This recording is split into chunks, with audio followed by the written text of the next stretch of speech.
ایک صحابی نے مسلم شریف کی حدیث ہے نبی علیہ الصلوۃ والسلام سے کہا تھا اللہ کے رسول جب نماز پڑھنے لگتا ہوں شیطان وسوسے ڈالتا ہے، شیطان میرا دھیان کبھی ادھر لے جاتا ہے کبھی ادھر لے جاتا ہے. تو آپ نے فرمایا یہ نماز میں گمراہ کرنے کے لیے خاص قسم کا شیطان ہے، یہ جب آئے حملے کرے تو اللہ تعالی سے پناہ مانگو. کس کی پناہ مانگو؟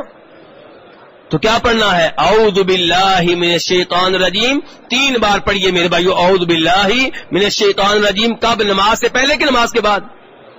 اور جب وسوسے ڈالے گا، جب وہ حملہ کرے گا نماز میں، جب حملہ شروع ہو جائے گا آپ نے 3 دفعہ اعوذ باللہ پڑھ کے پھونکنا ہے. کس سائڈ پہ؟ اپنی بائیں سائڈ پہ، اپنی بائیں سائڈ پہ، ساتھ والے کی دائیں سائڈ نہیں، اپنی بائیں سائڈ پہ آپ نے پھونکنا ہے نماز میں. حاجی صاحب جب حملہ ہوگا تب بھی یہ حفاظت کرنی ہے نا، یہ تو نہیں کہ حملہ شیطان کو کہا بھی تو نماز میں حملے کر لے، نماز کے بعد تو پوچھوں گا.